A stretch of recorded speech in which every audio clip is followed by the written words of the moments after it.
السلام علیکم خواتین و حضرات، شروع کرتے ہیں آج کا حسب حال۔ میں ہوں جس کا میزبان جنید سلیم۔ ناظرین، شو کا آغاز کر رہے ہیں پاکستانی سیاست کے مقبول کردار محترم جناب شیخ رشید احمد صاحب کی خوبصورت باتوں سے۔ السلام علیکم شیخ صاحب۔ وعلیکم السلام جنید صاحب، آپ ٹھیک ٹھاک ہیں؟ اللہ کا شکر شیخ صاحب۔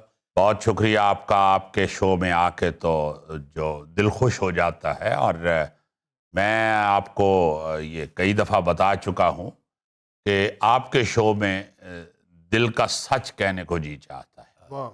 تو آپ لوگوں نے ویسے تو سچ پڑھنے کے لیے میری کتاب خرید لی ہوگی۔ کون سی کتاب شیخ صاحب؟ آپ کا کتاب سے کیا تعلق ہے؟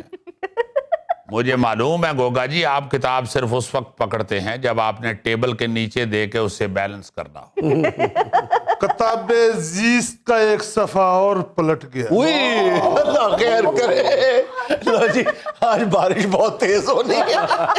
دیکھیں، کتاب زیست کا ابھی دودھ کا دودھ اور پانی کا پانی ہو سکتا ہے۔ آپ اپنے اینکر کو قسم اٹھا کے پوچھیں کہ یہ زیست انہوں نے بتایا ہے، کیونکہ مجھے معلوم ہے کہ ان کے علاوہ یہاں کسی کے پاس بھی زیست ہوگا نہیں۔ ایک صاحب تسی زیست دی گل کر دیو، انہاں کول تے ٹگا نہیں گا۔ یار میں نے خود اپنے کانوں سے سنا ہے، گوگا پان والے سے کہہ رہا تھا راجہ جانی لا دے تو وچ زیست ٹکا کے پائیں۔ میں جنید صاحب آپ سے یہ پوچھنا چاہ رہا ہوں کہ کتاب میری خرید لی ہے آپ نے یا ابھی خریدنی ہے؟ شیخ صاحب، مجھے تو کوئی گفٹ کر دے تو میں اس کی کتاب پڑھ لیتا ہوں، اگر آپ گفٹ کر سکتے ہیں تو۔ جنید صاحب، میں اتنا بھی بھولا نہیں ہوں۔ سردیوں میں آپ کو کتاب گفٹ کرنے کا مطلب یہ ہے کہ آپ کو گیس کی شارٹیج کے درمیان ایندھن سپلائی کیا جائے۔ دیکھیں، آپ کو اگر مفت کتاب ملے گی تو اس کو جلا کے آپ اس پہ ہاتھ تو سیک سکتے ہیں، پڑھیں گے نہیں، یہ مجھے معلوم صاحب ہے۔ مجھے پورا یقین ہے کہ آپ کی کتاب جل کر بھی علم کی روشنی پھیلائے گی۔ اب مجھے پورا یقین ہو گیا کہ زیست آپ کا ہی میں نے چھوڑی کیسی ہے۔ میں آپ کو یہ کہنا چاہتا ہوں کہ کتاب پڑھیے، انشاءاللہ آپ کو بہت سی معلومات ملیں گی پاکستان کی سیاست کے حوالے سے۔ لیکن شیخ صاحب، میں کتاب اس لیے نہیں خریدتا کہ آپ لوگوں نے آٹا اتنا مہنگا کر دیا تو کتاب بھی مہنگی ہوگی آپ کی۔ غوری صاحب، آپ کتاب خرید کے پڑھیں، انشاءاللہ اس میں آپ کو سستا آٹا خریدنے کے بہت سے نسخے ملیں گے۔ شیخ صاحب یہ اس لیے کہہ رہے ہیں کہ یہ اکثر چیزیں آٹا دے کے خریدتے ہیں۔ آٹا دے کے باندر دا تماشا تے دیکھیا جاندہ ہے، آٹا دے کے کتاب نہیں ملتی۔ میں شیخ صاحب مجھے تو وہ کتاب دیجیے گا جس پر لکھا ہو گوگا جی میں دل کی تھا گرائیوں سے پیش کرتا ہوں۔ کتاب میں صفحے لگے ہوتے ہیں، روٹیاں نہیں لگی ہوتی۔ اور شیخ صاحب اس نے یہ نہیں کہا دل کی تھا، اس نے کہا دل کی ٹھا گہرائیوں سے۔ جی میرا خیال ہے گوگا جی کے دل والے جیب میں بم ڈال دیا جائے نا تو پھر دل کی ٹھا گہرائیوں سے مل سکتی ہے۔ اچھا شیخ صاحب، آپ کا بہت بڑا فین ہونے کے باوجود مجھے آپ سے یہ بڑا شدید اختلاف ہے کہ ابھی آپ نے اپنی کتاب کے جو انگریزی ترجمہ تھا اس کی تقریب رونمائی کی ہے آپ نے، یہ لال حویلی ٹو یونائٹڈ نیشن۔ اس میں آپ نے یہ کہا ہے کہ میں سچ اس کتاب میں لکھوں گا جس کا نام ہوگا سب اچھا ہے، لیکن وہ شائع ہوگی میرے مرنے کے 5 سال بعد۔ صاحب یہ کیا بات ہے؟ سچ بول رہے ہیں تو وقت پہ بول لیں، بہت اچھے۔ اب بول لیں۔ دیکھیں جنید صاحب، یہ جو میں نے مخصوص کہا ہے کہ میرے مرنے کے 5 سال بعد کتاب چھاپی جائے، تو اس میں کوئی نہ کوئی راز ہے، کوئی مقصد ہے۔ اگر میں صرف اتنا کہہ دیتا کہ میرے مرنے کے بعد چھاپی جائے تو ہو سکتا ہے مرنے کے 5 منٹ بعد چھپ جاتی اور کوئی پڑھ کے آ کے مجھے اٹھاتا کہ بھائی جی ذرا اٹھ کے پہلے دسو تو صحیح ہے، لکھیا کیجیے۔ نہیں شیخ صاحب، میں تو اس لیے کہہ رہا ہوں کہ دیکھیں آپ کو یہ بھی نہیں کہہ سکتا کہ مجھے اس کتاب کا بڑا بے چینی سے انتظار ہے۔ جنید صاحب، آپ یقین مانیے کہ اتنے خوفناک سچ اس میں لکھوں گا، اتنے خوفناک سچ لکھوں گا کہ اس کا سامنا کرنا بڑا مشکل ہوگا۔ اس لیے میں یہ سمجھتا ہوں کہ وہ میرے مرنے کے 5 سال بعد ہی چھاپی جائے، اور اس کے بعد مجھے لگتا ہے کہ پاکستان کی سیاست بالکل سیدھی ہو جائے۔ لیکن شیخ صاحب کوئی اشارے تو دیں نا، کس طرح کے سچ ہوں گے؟ جنید صاحب، اس میں لکھا ہوگا کہ میں جب سویا ہوتا تھا اور مجھے ایک پاؤں میں خارش ہوتی تھی تو میں دوسرے پاؤں سے خارش کر لیتا۔ اے تیرا کیا زبردست، بہت بڑی علامتی بات کی ہے شیخ صاحب نے۔ کیا مطلب سر؟